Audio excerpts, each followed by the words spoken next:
After qualifying for the Feeder Masters final, I decided to take a trip down to the mighty Upper Tamar Lake. I have never had the opportunity to go along and fish this fantastic, diverse fishery. And when it was announced that the World Pairs was going to be cancelled this year, that enabled me to head along to one of Graham West's very well-run festivals down there. It was a 4-day event, any method. But the sole purpose for me to travel the 300 miles to this venue was purely to get a taster for that all-important Feeder Masters final. I wasn't able to film any of the live match footage, however I did keep a video diary of the event, and this is how I progressed through that exceptionally well-run festival. As the name suggests, that final is all about feeder fishing. However, this venue, from what we heard, was being dominated by pole and whip fishing. There were lots of roach to be caught, but as it's such a diverse venue, there are lots of fluctuations and difference in depths and pegs. I felt I needed to spend a few days there just to try and get to grips with it, ready before that final. It took us 8 hours to travel the 300 miles down there, but once we were there, I was able to get my kit ready. We were able to fish a practice match. That was the day before the festival was due to start, and I had a really interesting match. I actually drew peg 2 on Devonbank, and I weighed 34 pounds of skimmers, and already my very steep learning curve of this venue had begun. And going into the first day of the festival, I was quietly confident of being able to catch a few skimmers if the draw bag was kind to me.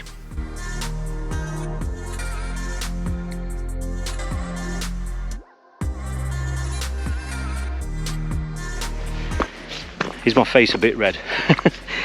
It's been absolutely scorching today, as you can see behind me. Bright sunshine, clear skies. Flat calm reservoir. I don't know what the temperatures have been today. It must have been over 30 degrees. It's been absolutely red hot. Everything against probably what we are used to in the UK when we're talking about targeting skimmers and bream. However, this is Devon peg 2. It's, as you can see, it's near, if I swing round, near the dam head. There's the dam head behind me. As you can see, peg 1 is the next on my left. This is peg 2, and then there's a bit of a bay, as you can see. And then it goes up to peg 3. This is the same peg that I drew yesterday in the open match. There was like a practice open match yesterday. This is exactly the same peg that I drew. I mean, what are the chances of that? But there we go. I've got to openly admit that I think that gave me a big advantage today.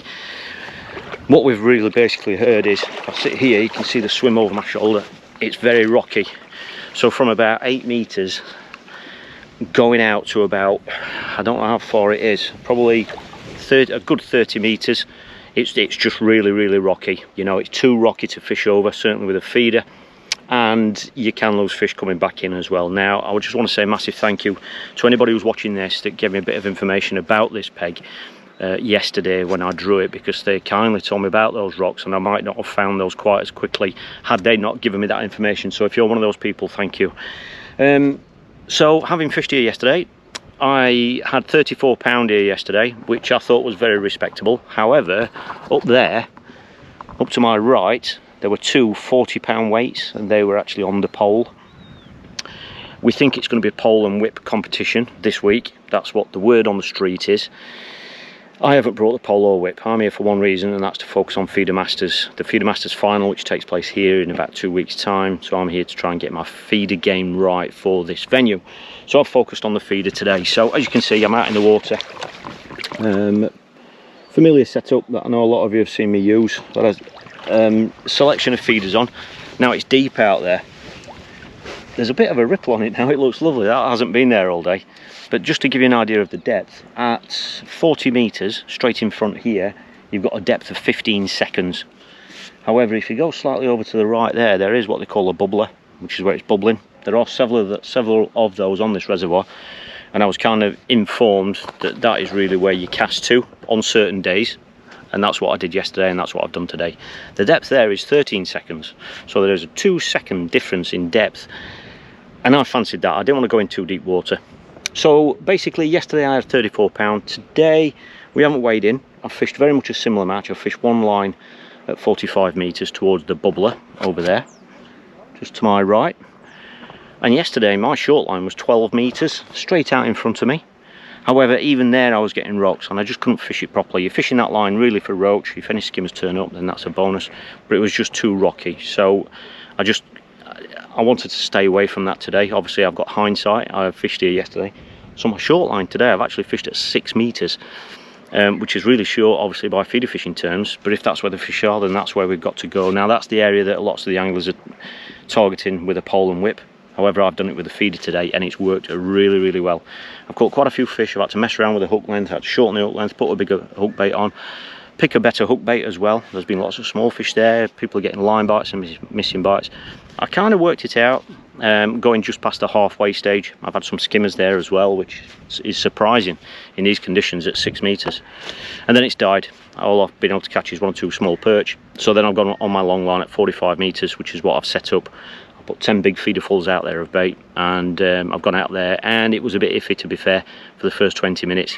I nearly came off it and went back on the short line, but I was getting indications that there were fish there. So I've mixed things up a little bit, and I've kept the 50 centimetre hook length on, and I've just been really cautious about picking up on any indication. I've had indications all the time, but it's been a case of trying to gauge what's a proper bite and what's a line bite, and that's what it's really boiled down to today.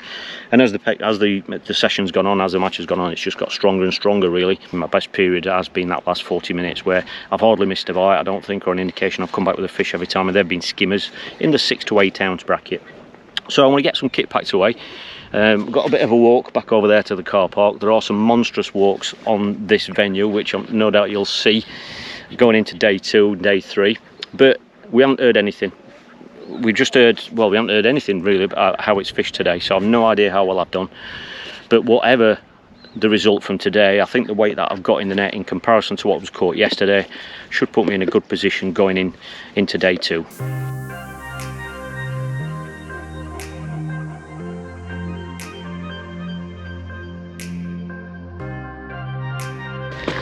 Well, they've weighed a little bit heavier than I thought. I've ended up weighing 41 pounds.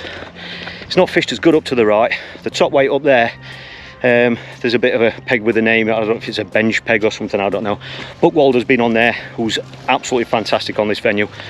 The man to beat really last year, I think, in most of the matches on here. He's had 60 pounds. I don't know how he's caught. Apparently it's deeper up there. I don't really know what it's like up there. But so it looks like I'm second on this bank, which I'm obviously really happy with. There should be a payout with that. I think they're paying the first and second on each bank. All we want now is that other bank to not have fished as good, so that I'll keep my weight up there going into day 2. But I think all in all, yeah, I learnt a bit again today, so fingers crossed for a decent draw tomorrow. It had been an incredibly interesting day. Obviously drawing the peg the day before gave me a big advantage as regards knowing where I could actually fish, but my 41 pound actually catapulted me up to 3rd overall in the festival, and it also won the section and was 2nd best weight on the bank, so I was quietly confident going into day 2. And as this festival is run on a rotational basis, the following day I will be going over to the Cornwall bank.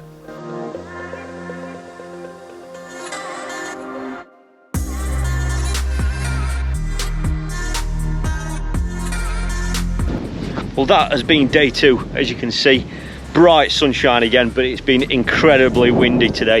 It has dropped now, as you can see. It's a stiff wind coming in from the right and in. I'm on Cornwall bank today. This was done on a rotation, so I was on Devon bank yesterday, which meant that today I was over on Cornwall bank. I've drawn peg 12, and I feared the worst, I've got to be honest with you. Just purely because everything that was caught here, I was told about, was caught on the pole. Lots of small fish and the whip as well. Dean Barlow was, I don't know if he was at the next peg, but Dean was somewhere here. He had the top weight just there, all on the whip, 4 metre whip to hand. And, you know, I mean, Dean told me that somebody fished here yesterday. I don't know if it was this peg. He fished all day and caught 10 pound, as though there just aren't any skimmers here at the moment. However, the conditions are very different today, so whether that wind's made a difference or not, I don't know. But it's just really been about trying not to get into a fish race with the lads fishing the whip. You know, when they're fishing 3 metres to hand and 4 metres to hand with a whip, and you're only catching fish that big, it's very, very difficult to beat them on a feeder, you know. And I've got to admit, the first hour was a very steep learning curve. I didn't get it quite right, I decided to have my short line today at 8 metres, that's all. As you can see, the wind's blowing in, it looked quite nice. But I just felt by going that little bit further out, it might have given me a better chance of catching better stamp fish, because, you know, I was never going to beat these lads on fish numbers. As it turns out, you know, for that first hour, I haven't had bites at all. It was very, very slow to start going. And then I finally got some fish there, started to get some bites, but then I was missing bites. So then I've just really started ringing the changes then, changing the hook length, size of the hook, trying to find the best hook bait, the best way of feeding the peg, the best type of feeder, the best way of setting the tip, and all that sort of thing. And eventually I've managed to put a few fish together. I don't know what weight I put together, probably 2-3 pound, not much at all. Quite a few fish, not much at all, a couple of net fish. And it was evident that, you know, the lads that were fishing the whips, it wasn't going to slow down for them. They've just continued catching. The only thing that slowed them down has been this wind, the conditions. A lot of them have resorted to short lining, just purely because to help presentation. But then what's happened then is that's given me chance to allow my longer line to rest and develop. And I've given it 2 hours on the short line. And it was obvious the short line wasn't going anywhere, and I had a decision then. The decision I had to make was, do I top up my long line, or do I go on it and have a look? Now, I didn't really want to top it up, because I felt that if there were any fish there, the last thing I wanted to do was crash a feeder in the middle of them and disturb them on what was already looking like it was going to be a difficult day as regards catching skimmers. So I thought I'd err on the side of caution and cast out there first. If I didn't have a reaction, I could always top it up and leave it even longer. But I got a fish first cast, a skimmer about 6 ounce, and I've really just gone from there. I've had 1 or 2 really quiet spells, but I managed to put a few skimmers together, which was really surprising. It was very tricky in the wind, but I've ended up using, I switched from the slim to the 11-foot feeder, commercial feeder, and that's had enough backbone in it to allow me to get out there with an 1.5 ounce tip to fish that longer line at 40 metres. So I've got a few fish. Hopefully it's going to be enough to keep me up there in the festival. That's the key aim. I'm not too concerned about the section. Obviously, if I've done well in the section or anything, that's a bonus. But today's really all been about just trying to work that long line out. With the wind and everything, it's really been a case of believing the fish were there and just trying to find out what the best hook bait was and the best way of catching them was. And that's really what's happened, and I've focused on that right the way until the end of the match. So the scales are here now. I'm going to get weighed in. Hopefully I've done enough to keep me up there. I haven't got a clue what I've got, to be honest. No big fish today, a lot of 8 ounce fish. So I'm going to get some kit packed away, and I'll find out what I've weighed in.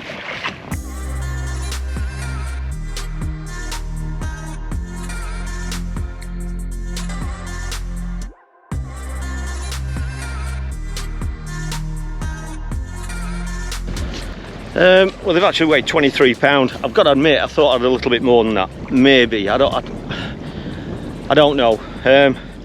Amazingly, they've had 1 or 2 better weights up there. I had no idea they had some weights up. The best weight round there I've heard of so far, I think, was 31 pounds. I had no idea they got that weight at all. I'll be absolutely honest, I had no idea they had those weights on the pole. I could see them swinging fishing, but obviously they've caught all day. So yeah, I'm a bit disappointed with that, I'll be honest with you. I thought the skimmers that I'd found would have weighed a bit more, or certainly in relation to their pole weights. Not necessarily more, but more than what they've caught. But that's what it is. Hopefully it's going to keep me up there for the festival, but we'll find out when we find out how the rest of the reservoir's fished. As you can see, I was a little bit disappointed with that weight. To be fair, you know, I was pleased that I caught skimmers in the way that I did when nobody else really caught them around me. However, it was painfully evident that it was very, very difficult to compete with the pole and whip on these sorts of pegs when the skimmers aren't there. So that had boosted my weight up to 64 pound overall, and that would put me into 11th position in the overall standings. So for day 3, I would be heading back over to the Devon bank.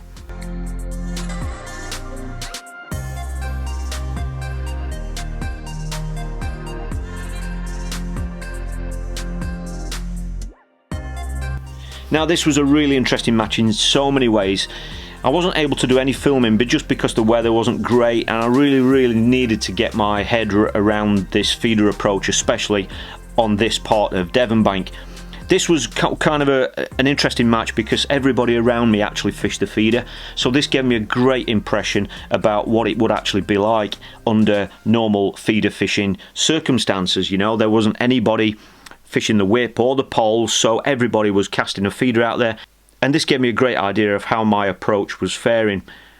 I was really pleased to get the best weight through that section, and again I caught quite a few fish on the feeder, and that had boosted my weight up to 99 pound and 15 ounce. But unfortunately, because of the pole and whip dominating like it was, that had actually pushed me back down to 14th place overall. So going into day 4, we were heading back over to the Cornwall bank. I was chasing a big weight, so I decided to change my tactics.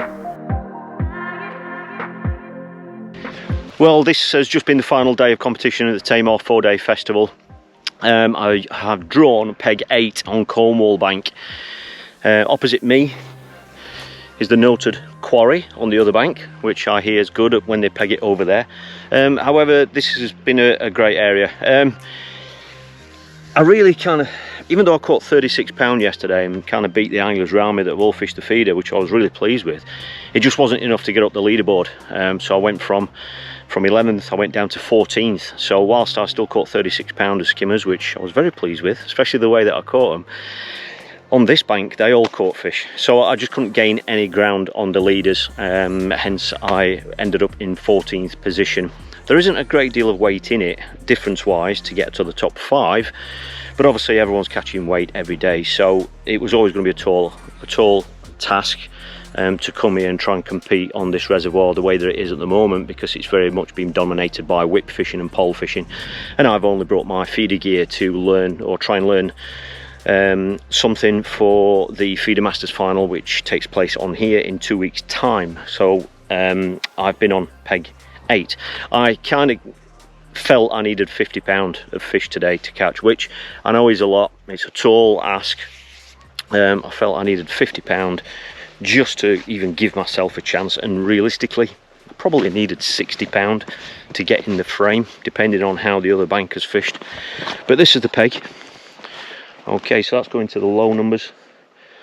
Over there is the Devon bank, and then going down there is the high numbers, or the higher numbers of Cornwall bank. All right, it's a little bit deeper here than where I was the other day, just up there, but basically the setup and everything is the one that you've seen. I've got 2 nets in. The plan was to put 2 nets in and try and fill them, simple as that.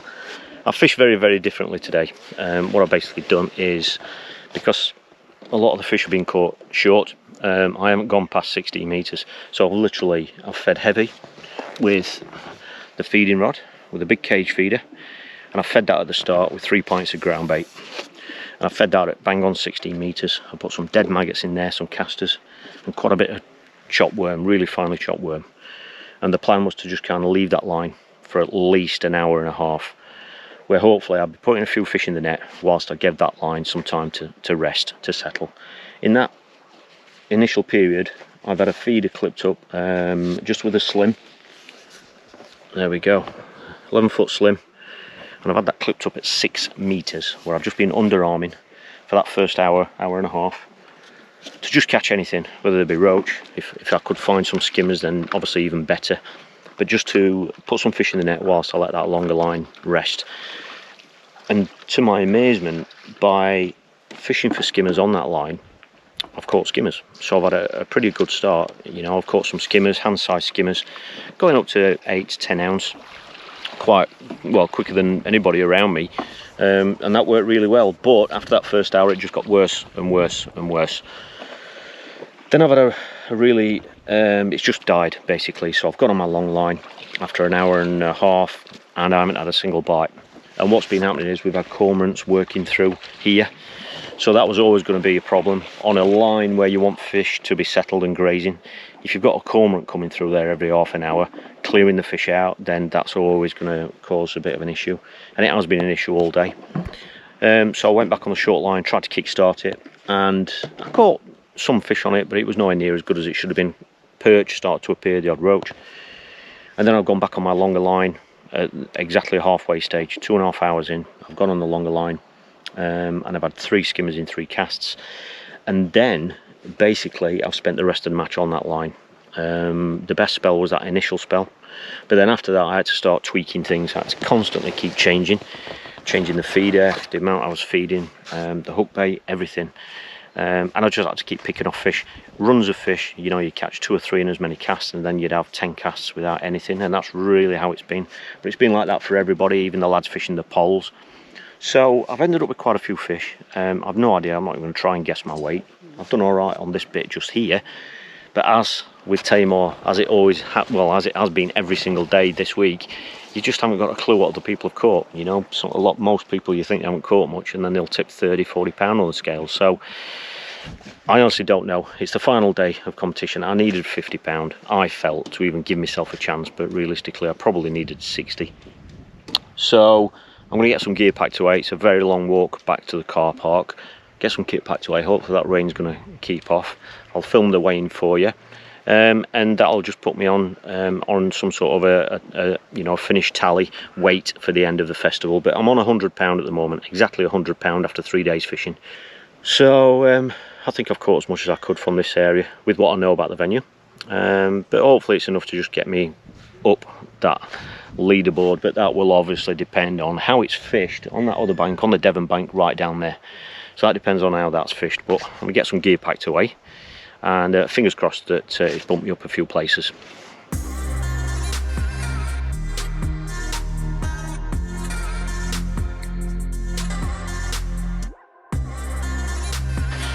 Well, they weighed just over 42 pound. Lovely day's fishing. The middle part was really quiet. I went a good hour and a half without really catching, which it has cost me, but everyone else might have had those quiet spells. It's definitely something to think about. When that short line dried up, I was hoping to go along and continue catching, and that didn't happen. Why ever that happened, I don't know, but it's certainly something to think about. I spotted a few patterns again today.